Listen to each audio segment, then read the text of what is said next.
The Unbroken Place podcast with Eddy Paul Thomas is a production of Say Something Studios.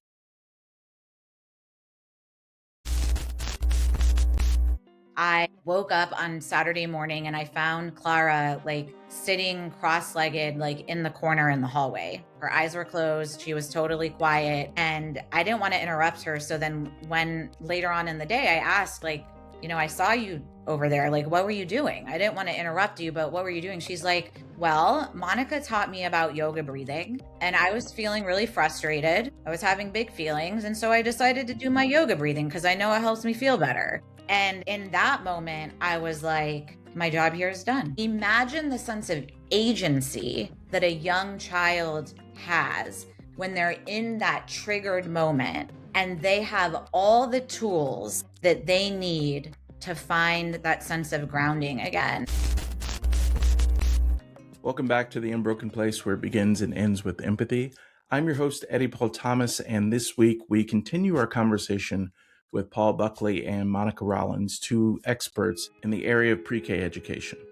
I'm excited for you to hear the rest of that conversation, so let's get into it.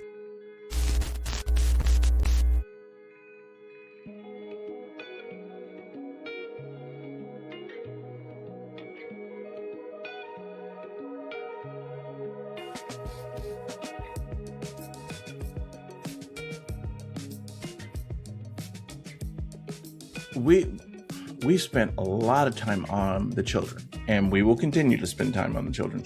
But I'm curious for both of you, because we've spoken about burnout, we've spoken about mental health and the emotional demands placed on the educators. Why do you think a profession centered on nurturing children often struggles to nurture the adults doing the work?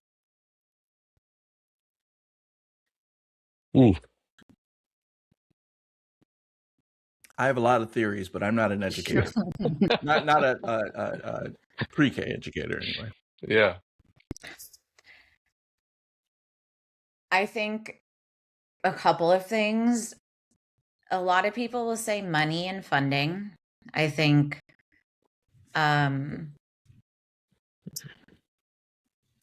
if we think about Maslow's hierarchy of needs and that the basic things that we as human beings need to feel safe, to feel secure, not even to reach our highest potential, but just the basic human needs. We're talking like food, shelter, sleep. Early childhood educators, some of them don't even get that because they're not even making a living wage. They don't have health insurance because these small centers can't afford to pay those premiums out of pocket for a center that only has 6 staff members. And so then in that sense, it is a funding issue. And also I would say that if we look at the systems and structures that are in place, if we look at history, childcare in this country was built off the backs of Black and brown women, immigrant women, folks that were required to care for, the more elite folks in American society. And those same racist, misogynistic, sexist structures are still very much in place. When we look at the childcare workforce, it is predominantly female-led. No offense, Paul. Paul is an anomaly in our field, a good one at that. But we don't get the same respect and sense of value and urgency around our needs in this workforce. I think on a very simple level, it's because of the patriarchy. It's because of racism. And when you're plugging away at, your own early childhood center, your own preschool within the systems and structures that are created to enforce oppression, then Mm-hmm. it's very hard to fight up against that. Yeah. Not to say that all the early childhood centers in America are terrible places and don't know how to nurture their staff. I'm not Right. saying that. But I'm saying if you're able to accomplish that, then good on you, because that Mm-hmm. means that you fought against this constant oppression that our field is in. Yeah. So that's my soapbox. Thank you for coming to my TED Talk. Oh, Yeah. I think your Yeah. soapbox was kind compared to some of my thoughts on that. I love Yeah. it, but I do want to let Paul go before I get up here and start testifying. Well, yeah. I think, yeah, I mean, I agree with Monica's saying, and I think it also speaks to, again, our country's view of mental health in general, Yeah. Yeah. right? Yeah. And so Yes. in our country, I think we all know, if health from the neck up, is viewed differently as health from the neck down. It's just the bottom line, right? It's still not accepted in our country that you need to be mentally well. And that takes effort, and it takes care, and that takes support, and that takes an expense on the company's part, potentially, Yeah. right? It's just not accepted. It's just not, right? It's not accepted widely enough in the country. And um and I think sometimes we can fall into our own trap of thinking, I'm the adult in the room, so I should figure it out. I'm supposed to be the Mhm. adult.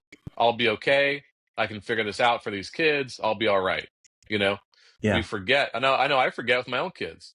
I forget that me saying, I am tired. I am hangry. Let me pause here and get some food. I've made a mistake. I cannot figure this out right now. Right. Actually, I don't have the answer, right? Saying I don't know and I don't have the answer is an acceptable answer, right? And I'll fall into the trap of thinking I have to know it all for my kids and always have an answer, and I got to figure it out. Mm. Now, when I'm being paid for that, for other people's children, it's like, forget about it, tenfold in my brain. I better figure it out. Yeah. I better be okay, right? And so I think, the industry struggles in supporting, for all the reasons Monica mentioned. And I think the industry struggles in supporting teachers because there's just, we just think we got to get it done. Mm-hmm. And we just think, I better know. And we forget ourselves. Yeah. I think there has to be a feeling of it. We have to put our mask on first. I hate using these. I don't know why I say I hate using it, but I sometimes think about these old sayings and this ancient wisdom as being so true and still applicable, right? These things are applicable and these things are real, and we have to listen and remember as best we can this age-old wisdom, right? Mm-hmm. Of caring for ourselves and to care for each other.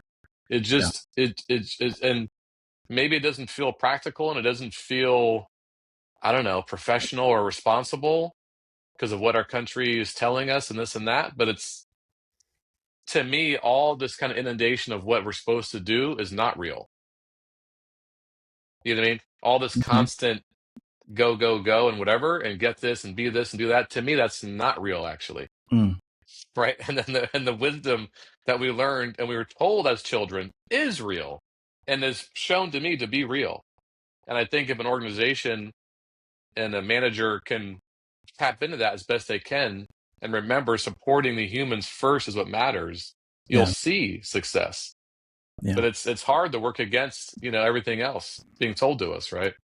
It's I think you bring up a wonderful point that kind of leads into my soapbox, and I promise I'll try to keep you guys from listening to me go full on preacher mode here. But it's, as I look at one of the things that we struggle with the most in this country, it revolves around the concept of human capital instead of human Mhm. beings. Yeah. And it's not just a trickle down effect. It's a system in which, from the top down, we are looked at as, an instrument, a spoke in the wheel that keeps industry moving forward. Yep. And so when you look at it through that lens, we're looking at how an individual's mental health, it's not as serious. Does it stop them from being able to be on the productivity line? Will Right. they continue to be able to do the thing? All right, fine. Then we'll give them enough to continue to go to work, do the job, Yep. and then we'll replace them if Yep. they can't handle it. We'll replace them with Right. the next person. And you see this everywhere. The human part of it starts to, if you look at where we are right now, and I don't care where you sit on the political spectrum, there are a lot of people waking up to the system that we are living in. Like, wait a minute. I thought if I did A, it's going to equate to B. If I get the education, it's going to get me the job. If I get the job, I'm going to be able to get the house. If I get the house, I have freedom. Like, you lay it out however you want.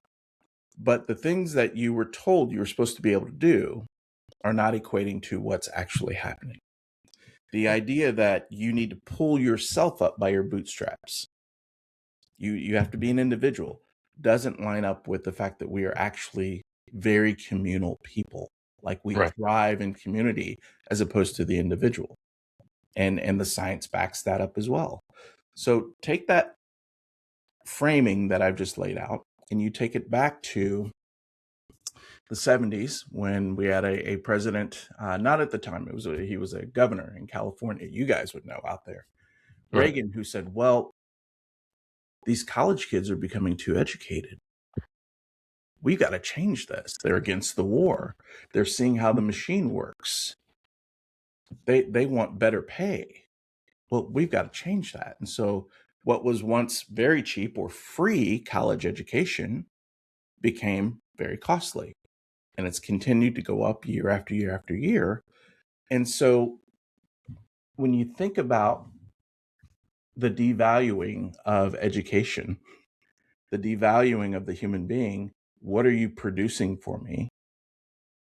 Of course, it's not going to trickle down to the teachers who need help, whose mental health need to be taken care of. And for the kids, it's more so, well, okay, Monica, you laid this out there. If they can't be emotionally regulated, if they can't produce in the company, they'll produce for us in jail. Right. They'll build something for us in jail. And again, those numbers are laid out as well. And it's this cycle that starts with seeing them as human capital as opposed to human beings. Yeah. Yeah, that's right. Mic drop. I could go 50 different areas. What do you think about that, guys? Yeah, that's exactly right. It's brutal, and I think it's interesting how easily it happens, how quickly and easily it happens, right? Mm-hmm. And even, again, like you guys were saying, even against potentially our best intentions, if we're not aware, if we're not being consciously aware of our decisions and what we're doing and not thinking about the impact, right, then we're just a part of it. Or we have to pay attention, right? We have to pay attention, and being aware of over-disciplining in the treatment of Black and brown boys and Black and brown people in general, including those in my family. My middle son presents very physical. He's a super sweet, very bright, like dialed in little guy, but he presents physically first. Mm-hmm. And I'm so overly concerned about it, even, right, that even at the preschool where all my boys go, where my wife works for 15 years and they all know us, I still had to make sure I told them, hey, I know you all, I trust you all. He presents very physical. I promise you, you pay attention to him, right? And you'll see who he is. Mm-hmm. Even there, I was worried about it. Yeah. Right? Because it's so easy and happens so frequently that once you're looked in one way and become a commodity, that's it. Yeah. It's almost impossible to get out of that. Yeah. Right? The labeling. Yeah, it's almost impossible. And Yeah. like you're saying, if human capital is a real thing, right? And so easily it can happen to a person, right? And so it's just, to me, like, very sad, obviously, and very concerning. And what keeps me moving forward and keeps me optimistic is so many people out there like yourself, Eddie, and so many people like Monica, and people far more educated and far more competent than me also are concerned and are doing things in our world, right, to work against it. Yeah. Right. And so I try and be part of that community and do what I can, do my small part to be a piece of that wheel, not the other wheel. Right. To try and then trying to put our energy and our focus toward that future, because I believe there's power in that. I know there's power in that. And we have to give our energy and our power into that together. And if And we I will, don't, it's going to run wild.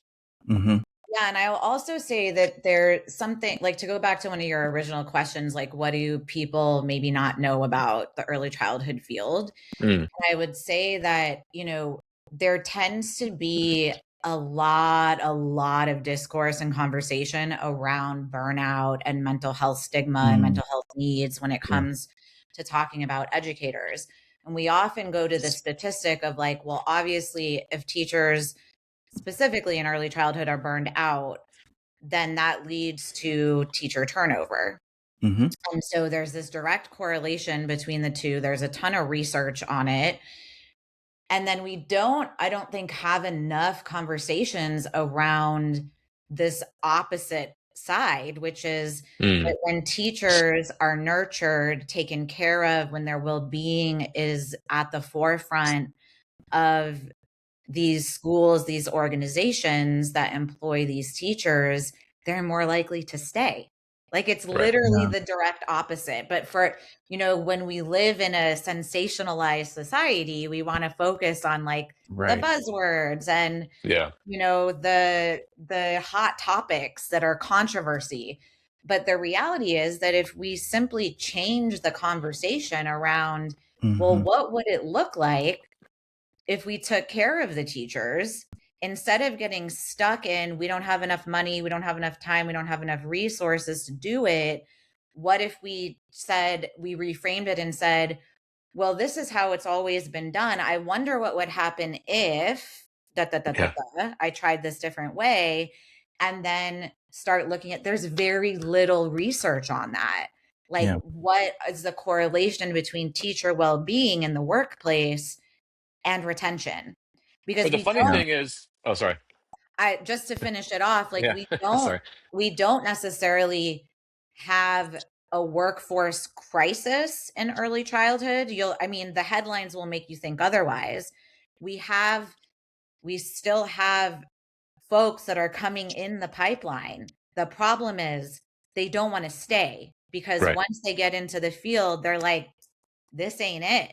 Like, I spent years on my education, perfecting my training and getting all of my degrees and my certificates. And then I got treated like this. And on top of that, the kids are, like, beating me up every day. Like, I'm not about that, right? Right. And nor should they be. So Right. what are we doing to change the conversation? I think it's having discussions like this to, like, bring these conversations to light. But it's fascinating to me that we tend to focus on the burnout and the mental health needs versus what are the models, what are the things that are happening in the world right now, specifically in the US, that are, like, counteracting these narratives, because that's what we really need to focus on. Right. Yeah, I was gonna say, the funny thing is that the proof is there that it works, right? We don't need a study. We know. Why is every other industry doing it? Why is every other corporation providing all they can to ensure their employees are happy and healthy? Right? Like, so it's like we know it works, right? Why is it not? How come it's not being applied to teaching and growing the future? Right? It's like, sometimes it's insane, right? And I experienced it when I worked with Kelly. No one left Kelly. Her retention was incredible. No one left. And the only ones who left were the ones who went away to college and came back for summer every year. And so what was Right? it about that environment that kept teachers there? Great. Yeah, question. because she personally cared, right? We knew she cared about us as individuals. aside from the job, Mm-hmm. right? We knew she cared, and she did little things, right? She would come see you. She would talk to you, right? Mhm. She would just personally get to know you. And then Mhm. there would be little things after work, and she would always be there, right? We'd Mhm. have little after work things. Even at, here's a small thing: staff meetings. There was always food, Hmm. right? We were fed a proper dinner at the staff meeting, right? It wasn't like, and you got paid, right? You got an hour of pay and you got some like a proper dinner, right? But things like that, small things that not because she was, oh, we got to give them food. She wanted you to eat. She knew she was keeping you there during dinner time. You're tired and hungry from working with these kids all day, being Yeah. outside, running around all day, right? Sit down, have some food. Let's chill for a minute, and then we'll talk and have our meeting, right? Even during, you can eat. But she And did, what did but the Paul, what did the meetings look like and feel like? Where was it like checklist compliance heavy no, or nope. We would go through the health of every site and all of our health and what's going on, right? And we would sit there and have like a proper, like large team meeting, right? It wasn't, of course, there's a couple of things she's got to knock out. yeah. I ended up then copying almost her framework for my staff meetings when I was managing teams. Mm. I would get out my couple little things real quick that I have to tell you from corporate. Now let's just have time together. Yeah. What's going on? What are So the it's like concerns? Who needs relationship help? it was Yeah, relationship based. relationship time. Yeah, Yeah. seriously. Yeah. And then and also what I love, what was important that Kelly established was this like supreme focus on the importance of the job. We have a great time and we play all day, right? We have a good time, we make friends, but we're not here messing around. This is Yeah. not some fly by night position here. We're caring for children first and foremost, period. Right. Yeah. And so like there was a supreme focus on the importance of the job. You're doing an important thing. You should be so honored to be doing this job. Yeah. Right. That's the foundation. Right. Yeah. There And was she cared about you. value. Yeah, Yeah, there the was value. value placed Yeah. And on. so now I feel like, oh man, I have a really cool job. This is a Mhm. really big deal. And this Yeah. person who's managing me really cares about me. And I feel like a big deal thanks to her. Right. Mhm. Why would I want to leave? And isn't that crazy because offering compassion, creating a community environment, creating space for building relationships and staying rooted in like capital R relationship, Mm-hmm. like that's all free. Yeah, that's what I'm Like, saying. That's what I'm saying. like Yeah. you don't It's need millions Right. of dollars, Didn't cost her a dime. right? guys, you And Didn't you cost that's her a wouldn't dime. believe the number of conversations I've had, not just on the show, just in consulting in general, where people learn that it's not the money that retains people. It's not the yeah. titles or opportunities. It's literally the relationship. It's is this environment toxic or not? Is this a good environment for me to work in? People Right. will stay 10 times longer when it's a good environment. Like they will turn down better pay at other places if they feel seen and heard and valued where they That's right. are. I'd love to offer this to some of our listeners because I know that some of our listeners will probably say, okay, well, the system will do what it'll do. You guys will correct it. Well, think about this. A couple things. Number one, if you are in a place where you're utilizing pre-K care for your kids, these children are often spending a lot more time with these caregivers, these educators, than they do with you during the week. Okay. If you go and you work your 9 to 5, that's 9 to 5 where that child is in the care of others who are pouring into them educationally, emotionally, socially. You named them all before, Monica. So think, first of all, that way. Number two, and I want our listeners to sit and kind of just hold space for this question. What does constant teacher turnover do to a child's sense of safety, attachment, or emotional development? Just sit with that for a minute. As you listen to this conversation, it's not one in which I would suspect anyone is being dismissive of it, but just to sit with that just a little bit longer and think about this as we talk about what our pre-K educators are struggling through and trying to work through and find solutions for. I just think it's incredibly important to think about. Yeah, I agree. I know that Paul, as you've talked about helping schools recruit teachers. One of the things you and I discussed before jumping on here was that you often look at the health of the environment itself before making any recommendations. What are some of the most common systemic issues that you think schools mistakenly try to solve through hiring alone? Yeah, Monica knows about this too. I sometimes there's a default to I need different teachers. I need more teachers, right? This default being I need teachers that will do what I say, basically, right? Teachers that'll fit into what we're doing here. Now, sometimes that is true, of course, because you want to make sure the philosophy is being executed, right? Because that's important. But oftentimes, when I would decline a client, it was because the owner of the school did not have a background in ECE. Not that you need it, but it's helpful to have a background in some sort of, EC, explain that for people excuse before. me, yeah, early childhood education. Okay. Yeah. Or they had no background in education at all, or a background working with children. So often, 9 times out of 10, the owner opened up the school as a business to make money, which a school does.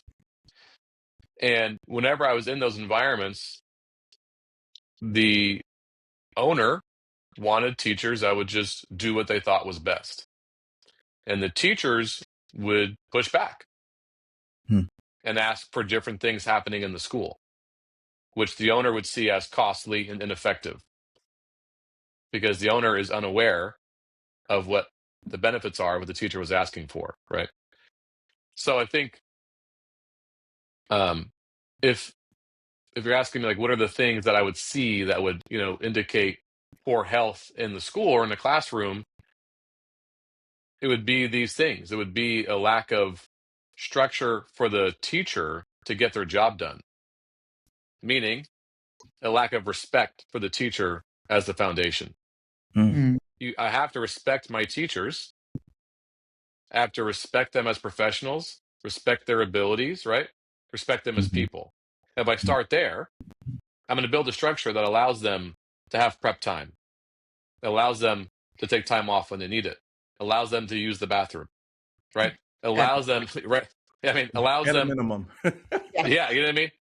And allows them agency in the classroom, right? Because they have to have agency to make decisions, of course, throughout their day with their group of children, because we're supposed to be following the children's needs, right? They have to, those of us, I think, in the preschool world and other obviously other industries as well, I think can relate to this.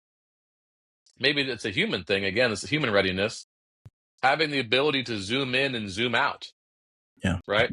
I need to make a decision for this specific minute situation, but I also have to keep the zoom out picture in mind at the same time. Can I dual calculate? Right? The dual calculation, right? Yeah. And when you're working with 12 3-year-olds, it's constant zoom in, zoom out. Right? Yeah. And so as a director or a preschool owner, if I'm not building a foundation of respect and thought for my teachers first, it's going to be very difficult to then bring in other teachers after the fact, right? And so if a school brought me in asking for recruiting support, but during my time with them, I would usually take about a month to hang out with them first. During that time, if it was clear to me that it wasn't a staffing issue, it's an environment issue, but you're asking me to help bring more staff in, I would say no. If you're asking me to help you with your school overall, I would say yes.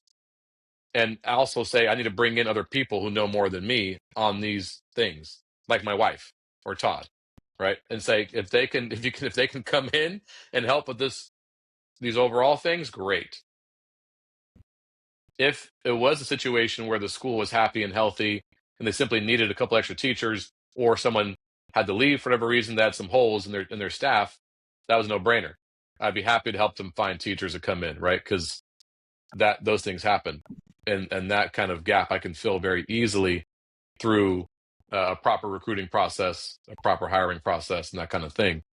But I think again, it gets back to this idea of the foundation being respecting the teachers, right? Yeah. There has to be respect for them, and there has to be a confidence in myself as an owner or director that this is the right way.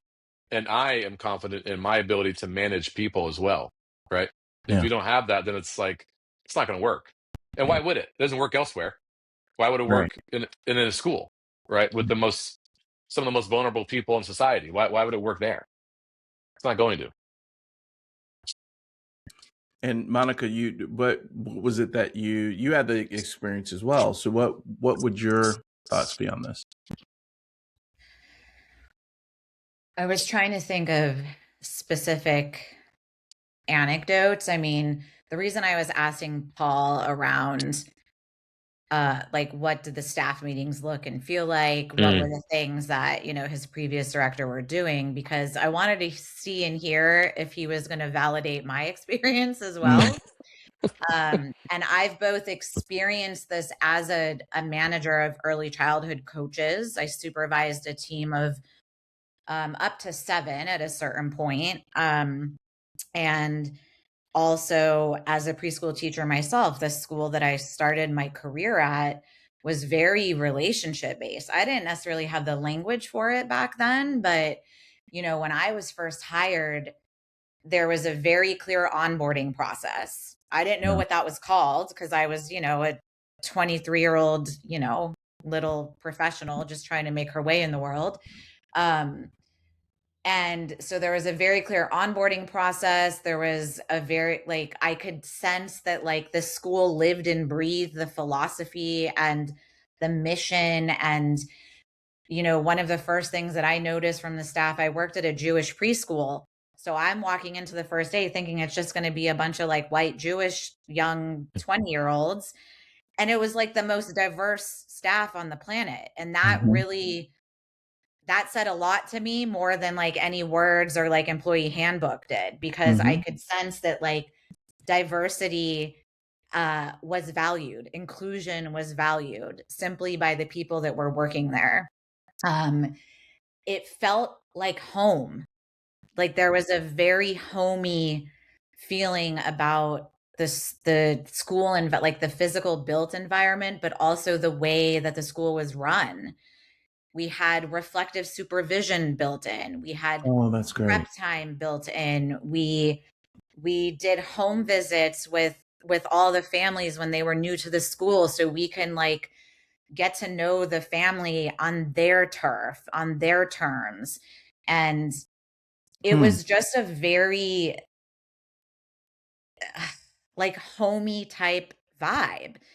And I would say that like I've also been to a preschool where none of that was put in place, and we were kind of thrown, you know, to the lions and like figure it out all on your own. And you know, it's not lost on me that those are the same ones that were very compliance driven and, you know, regulation driven, and like it makes sense why these two opposite sides of the spectrum were how they were. And did I stay long at that compliance driven place? Absolutely not. I barely even finished out the school year.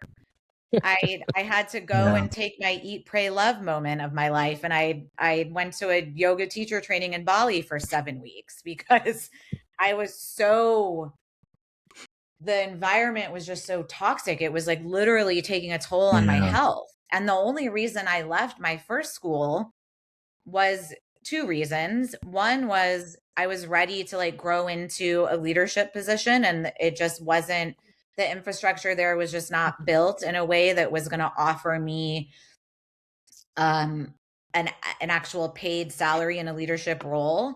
So that's another thing I would say is like a key indicator for health and happiness within an early childhood space, is that you have these middle management, somehow you build into the budget or the infrastructure, these middle management roles or leadership development opportunities, whether it's creating like a leadership committee where teachers on staff are able to be part of the leadership team and have a seat at the table to weigh in on some of the decisions that are being happened at the school. Or maybe you link up with a local college and the teachers, the pre-service teachers that are doing their practicum hours or their field work hours, you can supervise them. You could be like a mentor teacher.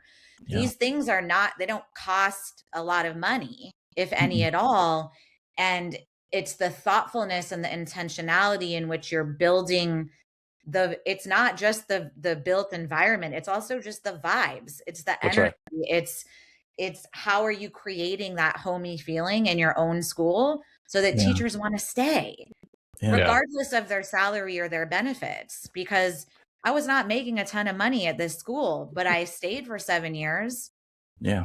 which is a And long that's time in early I childhood. sometimes yeah, and I think that sometimes what's hard for, maybe now I'm thinking out loud again, like for the outside world, hearing you talk, Monica, because it's something I always think about too, and have talked to like board of directors about when working with schools, is that this the preschool world is not, everything isn't measurable, right? It's not Right. easily measured, right? We can't Right. measure everything, right? And the outside world wants measurable stats and measurable proof and this and that, and like, and we can't always measure everything.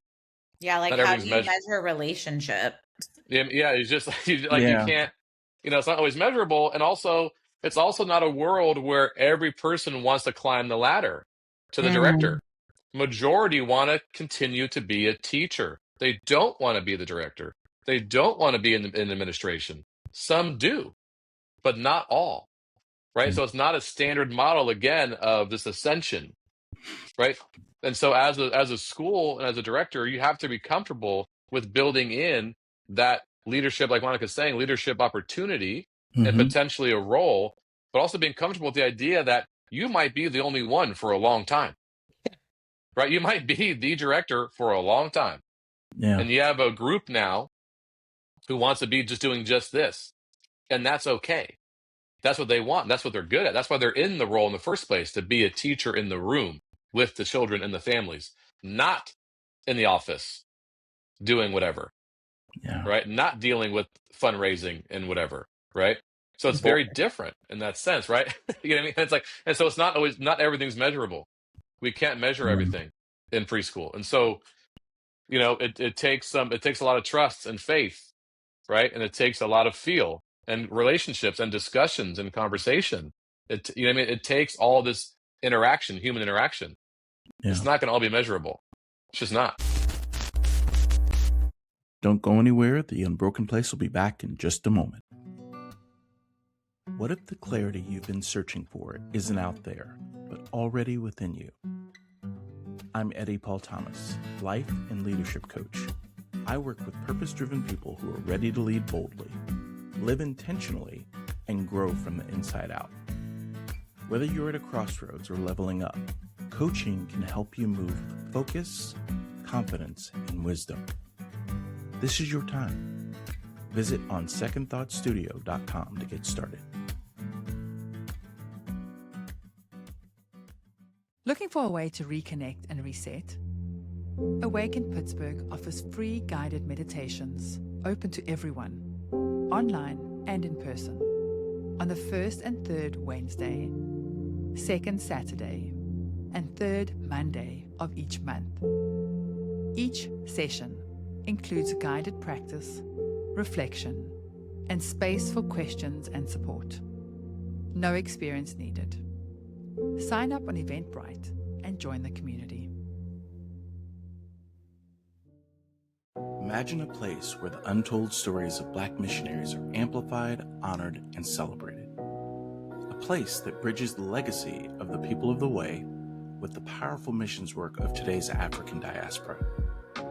Welcome to the Black Missions Museum, a digital project dedicated to preserving the voices, culture, and legacy of Black missionaries across the globe. But we need your help to bring this vision to life. Your support makes a difference. Join us in this mission by donating today. Just click the link in the show notes to give and be a part of history. Together, we can inspire future generations and keep the legacy alive.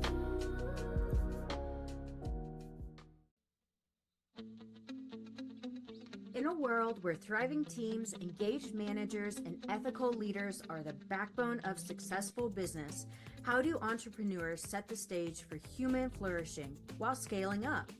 The answer is ongoing effort, leadership, and intentional communication.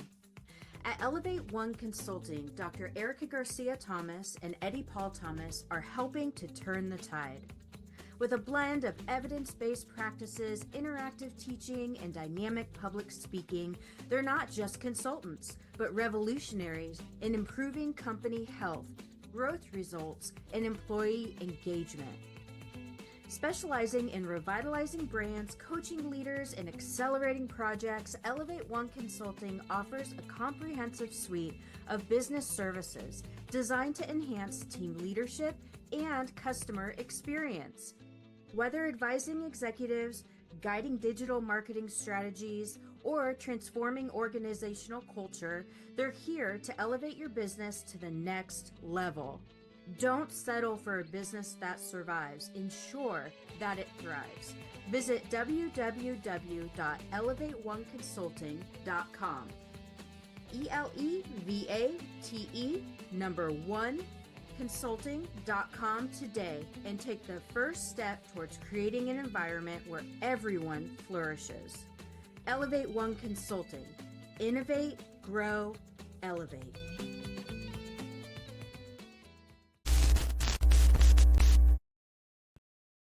And we're back. And that's, I think, to your point, Paul, that's why a service like yours is so important, because when you're talking about the hiring process, because I know I've had, as a consultant, I've had those conversations with organizations who were talking about culture and this, that, and the other. One of the things that I asked them specifically about is that hiring process. Like, you're bringing in 50 people who are all qualified for a position to interview. When you finally get that person in, you should know where they find joy in their job. Yeah. It's not Yeah. that I have a skill in this thing or that thing. I actually find joy in doing this thing. I find fulfillment in doing this thing. And so if you've got somebody who's super skilled and super qualified to do the job and they find joy in it, then hey, maybe you should know if that person ever wants to be a director, or Right. if they're really happy being in the classroom, or if they Right. love doing the extra things that nobody else like. That's exactly right. That's all a part of the process. And again, just builds more value as to why a service like yours is so important. Something you said, not to derail us, hopefully, you said something earlier. I like using the word or term expanding and contracting. You said zooming in and zooming out. And I was thinking about the when Monica brought up, what happens when you have high turnover or teachers just can't get the kid to emotionally regulate and they end up sending them home early. There's a ripple effect there. If you zoom in on the kid and try and figure out the kid while, zooming out to take care of the whole classroom, zoom out one more time and you look at what happens to the parents. Mm-hmm. That's right. Who both need to work. Again, we've already established this is a 2-income environment we're living in right now. So when a parent has to be called from work to, pick up their child who's been kicked out again, what is that doing to them at work and their ability to provide for their families? So I look at the bigger picture of what systems thinking is what comes to mind. When one thing happens, how does it impact the rest of the community, the family? That's right. It's huge to get this right. It's so huge to the hiring process. The directors, the owners, not making this just a money-making thing. about creating a really good environment for those teachers and students to both thrive. That's right. It's I think about, sorry, go ahead, Eddie. Oh, no, go ahead. I think about I love you talking about that because I love thinking about systems. I love systems too, right? Mm-hmm. I also love thinking about, like you're saying, zooming out further. And I think about myself being that parent, right? Because Mm-hmm. what if also the school I'm sending my child to, that's sending them home, Mm-hmm. what if that's my only option, right? Mm-hmm. So now as a teacher, think about the position you're placing this family in now in that way too, right? Think as a parent, and I would think about their like frustration and resentment and hurt I would feel when I now feel almost forced to bring my child to this school. It's the only option I have. Yeah. And I'm trusting you and you keep kicking my kid out. But I'm stuck here with you. Right? I mean, I think about what you're Mm-hmm. doing to that relationship between you and that family if you're not paying attention. Yeah. Right? Like how that impacts your relationship and impacts their day. And like I would feel so resentful at that school and those teachers. And yet I have to still give my child to you. Mm-hmm. Like that's a brutal situation to be in. Yeah. I mean, it's brutal, especially when we know children behave differently at school than at home. Oh yeah. So on top of that, right, I might even be so frustrated, like, man, why is it so hard for them at school? I feel terrible. I got to bring them to a place. I have no other choice. I got to bring them here. It's hard for them, and you're not caring for them. And now what am I going to do? Oh, I mean, that is like, and that happens all the time, right? Yeah. Think about what a brutal position that is to be in. And so as a teacher, I can either, right, I can continue on and build that relationship in that way if I want and keep making that situation worse and worse. Or I can be of service to this other human, to this family, right? And find a way to find resolution together, right? Instead. And that's what I think about, right? It's like, let's find this system together. Let's find a system together that's going to work for all of us, right? Let's win together, Yeah. But it's hard, right? I mean, it's hard to do, and again, it just takes, I think, some personal responsibility and self-reflection and all that kind of stuff, right? And it's but you're exactly right. It impacts the system as a whole. It just does, and I only can think of one school I know of that sends children home, or I should say, sends them home and like expels at preschool. And it's like, I don't work with that school. Yeah. I don't think it works. Yeah. And I as I listen to you, Paul, I start to think about more and more the value of the work that Monica is doing. Your work integrates yoga, mindfulness, nervous system regulation with young children. I do have a fun question for you. We can do fun questions on here. I think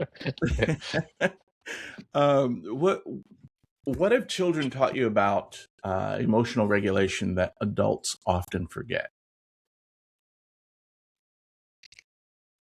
To have fun. Say more.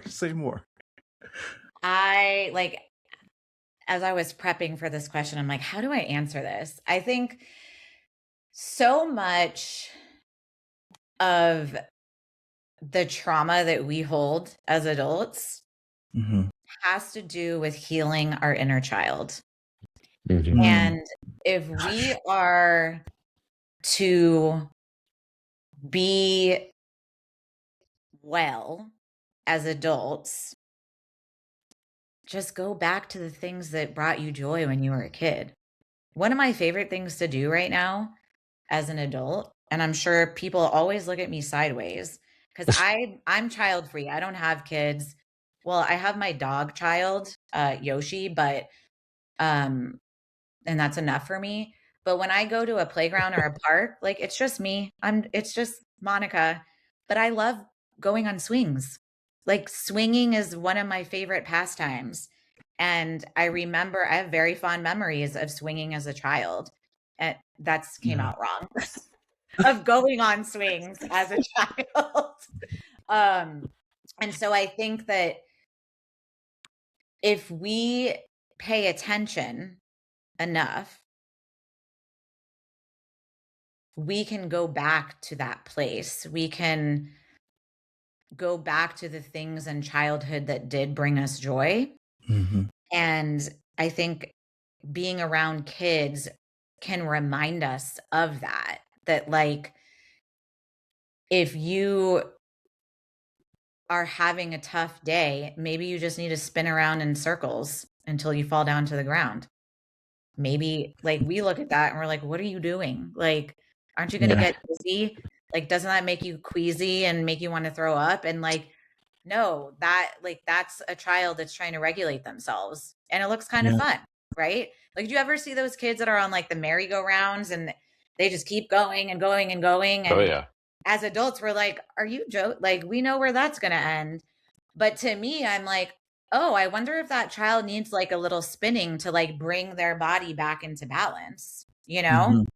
And then I'll also share this one anecdote.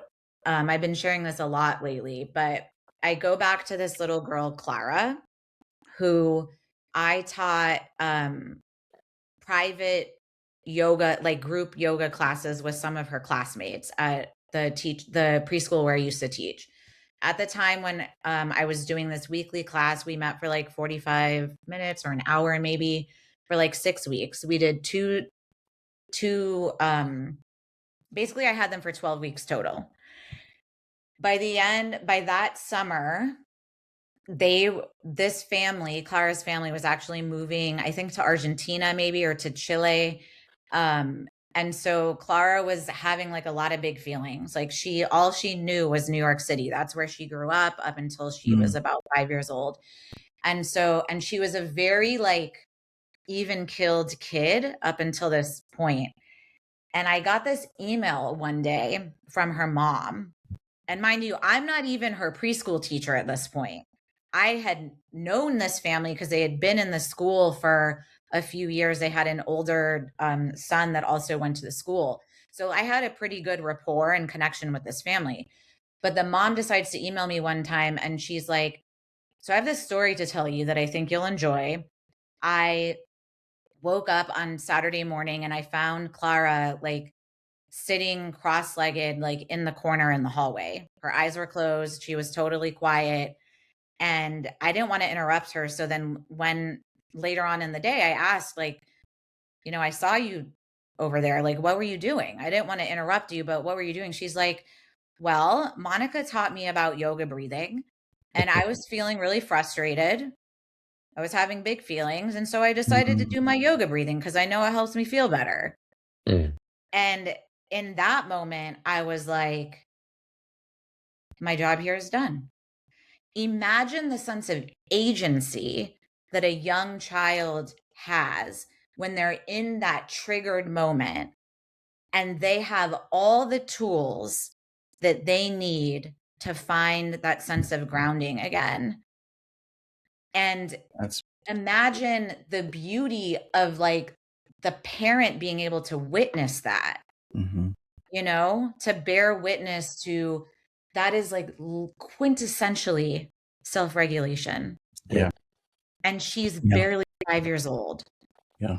And I'm not saying this to say like we need to adultify all 4-year-old girls and make sure that they all know how to do that on their own all the time. But in that moment, she was able to reach for that tool on her own because she felt something somatically inside of her body internally that was signaling to her, I feel unsafe. I don't feel secure. What do I know how to do for myself to make me feel more safe? Yeah. And she did it. And I think about her all the time. This happened probably 10 years ago. But it's stories like that that really grounds me. And it's like, this is possible, right? This is a world in which we can live in if we choose to go down that path. And so that's why I do the work that I do, so that I can kind of, plant these seeds in other programs to show like, this is not theory. This is tangible work that I've seen and bore witness to, whatever the past tense of Yeah. that is, and You choose. Yeah. yeah. Well, So I yeah. Monica, I think so. If I ever had the slightest pushback, I would say to what you just said, that this would be my slightest pushback. You said that we don't need kids to figure out this adult style thing, and I'm paraphrasing here, in all facets. I remember, and again, this is old school Eddy, used to have hair, in the 70s when Star Wars first came out as a 4-year-old. I had no when Jedis were talking about be mindful, don't think about stay here, be present. I had no concept of what that meant. Mm-hmm. But the seed was planted because I was a Star Wars nut. Mm-hmm. Move ahead to me playing basketball in high school. And I have coaches who are saying, just calm down, in these moments, breathe, slow down mentally, slow down, you'll be fine. Moved to college. I went from a high school where there were only 76 of us that graduated in my senior year. Not Wow. that only 76 of us could graduate. The class had 76 people. Right. Okay. We all graduated, but it was that small. And I go to this Big Ten school where we used to have 500 people playing in our or 500 people in the gym watching us play, to this enormous stadium with like 20,000 people screaming and yelling at us. I had this change because I was old enough to figure it out where I could play and I'd be absolutely fine in front of a crowd running and shooting and passing and doing all the things. But then when it came to free throws, everything stops and everybody is looking at you. And free throws, I would struggle in high school, freshman, sophomore, junior year. College, I had a coach that said, here's what I want you to do. Before you do any of your routine, take 3 seconds, take 3 deep breaths, bring you back to where you actually are, where you can feel your toes in your shoes, be aware of only you. And then I want you to focus on the basket and do your dribbles and take your shot. Yep. I slowed down my entire body and I did not see 20,000. And I was a walk-on, so I didn't play a lot at all. But the concept when they would come and watch us practice and do all these things, like all these people staring at me when I'm used to like little bitty gymnasiums, I was able to slow down. Okay, they're gone. Time and situation are gone. All right, I'm settled. Now I can do my routine. And my free throw percentage jumped from high school to college. And it was that simple, mindfulness, being present, calming down, relaxing a bit, that had somebody like actually taken the time when I was young and showed me how to do that. I could have applied that in school when I felt, all the pressures of school, when I would get in arguments with people and get dysregulated there, all of these social situations. Had I known what it meant from Yoda to tell me to be mindful and present, it could have really helped me. And I imagine that it helps kids all over the place now, that are able to take this. It's not just breathing. No, there are lots of things that you do to get regulated, and you can have a much more clearer mind when you do whatever it is that you need to do next. So Yeah. I say that because I did not want you to minimize how important what you're doing for children is. It is incredibly important. And the value of me knowing this as a 50-year-old who can now help my kid who's in grade school, like, hey, that was a big situation you were in. Let's take a minute before we even say anything. Let's breathe. Let's talk about where we are. Like, having that wherewithal as a parent to be able to pass that on to my kid, who will now be able to take that into, 6th grade, 7th grade, and beyond. It's incredibly important. Yeah. I think about oftentimes I have so much empathy, especially for the parents, like when you're in the grocery store on an airplane and like the kid is like totally out of his element and like having a meltdown. And I'm like, this is like, imagine if the parents had that tool. Like, okay, let's co-regulate together. Let's take a pause. Yeah. Just what you were doing. Like, let's take 3 deep breaths. But they get side eyes and, the rolling of the eyes and, but it's hard, like in that moment as a parent to be able, and even as a teacher, right? Like, yeah.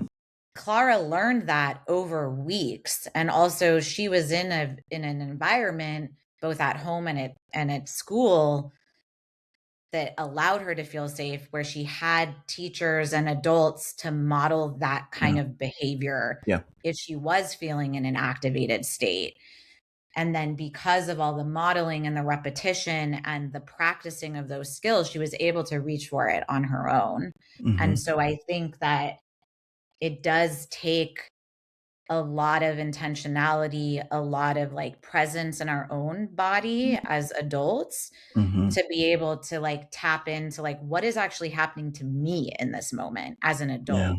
Why am I feeling elevated and activated? What is this triggering inside of me? And all of this, like what Paul was saying, it's happening zoom in, zoom out on like all of this happens within split seconds. And so it's important for us as adults to know that we have that in our toolbox too. And it's something that we take for granted. Like I do so much mindfulness work with teachers, and it's astounding to me how disconnected we are from our own bodies as adults. Yeah.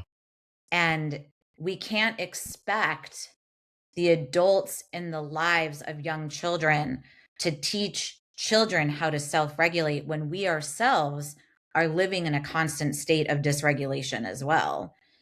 And so if there's anything that like folks take from my soapbox today, is that I urge you to do things in your world that make sense to you to help bring you back and reconnect yourself to your body.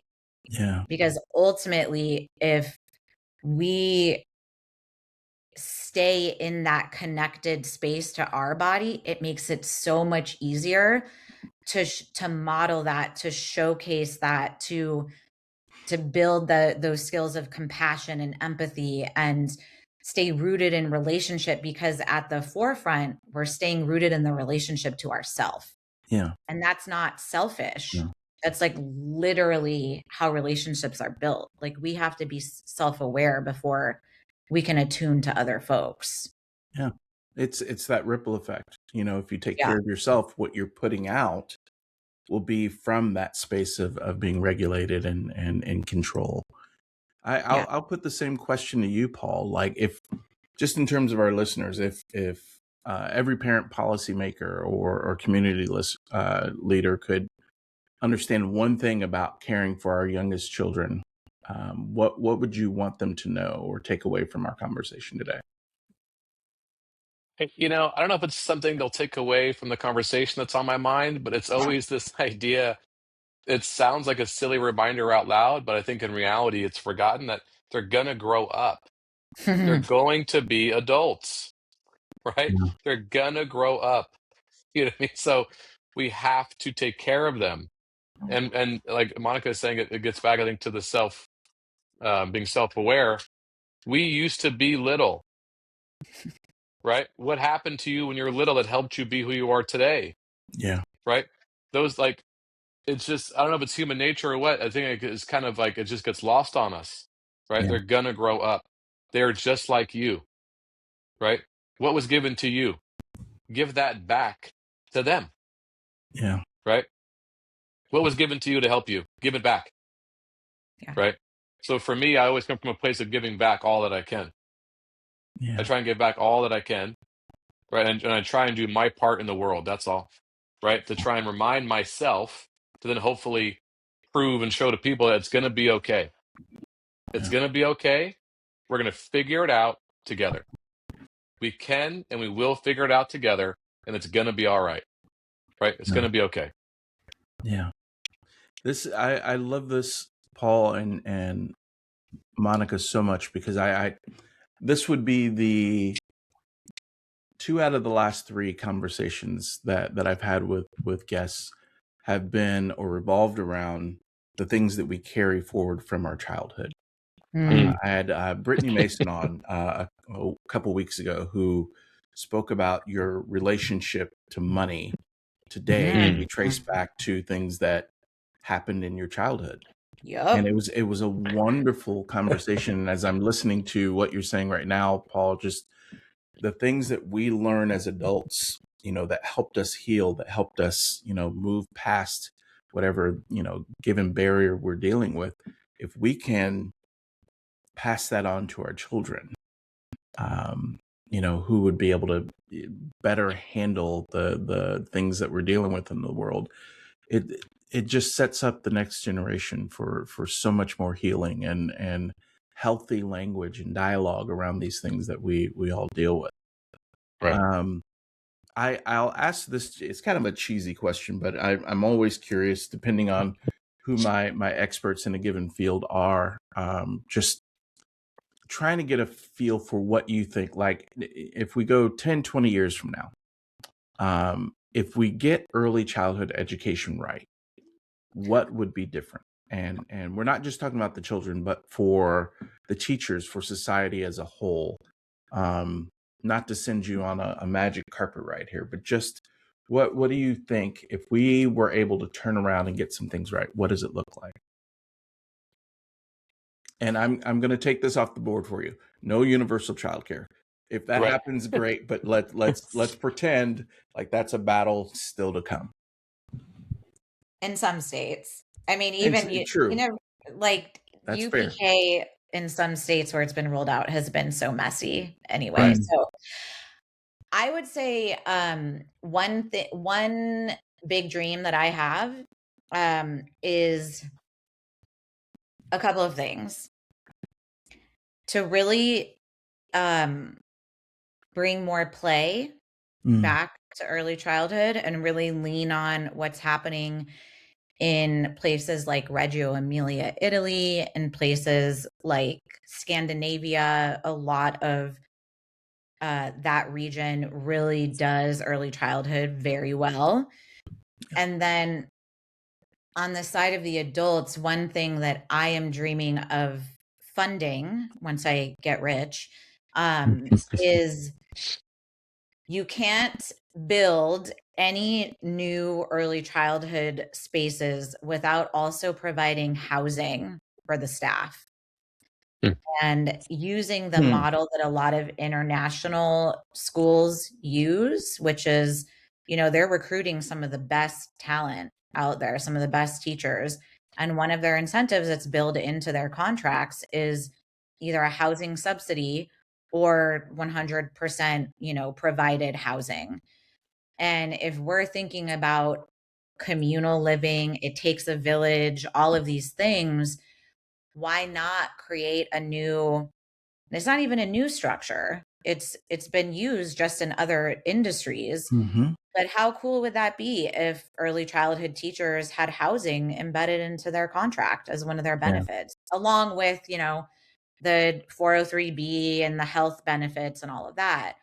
But especially in high cost of living areas like in LA or New York or San Francisco, you cannot live on an early childhood salary. So I think that that's one model that we can kind of go after.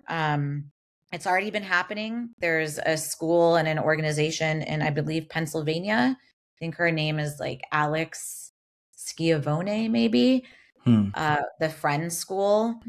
But that's what they do. They provide housing for their early childhood teachers. And I just think that would be an incredible shift that we could provide in our society. Yeah. How about you, Paul?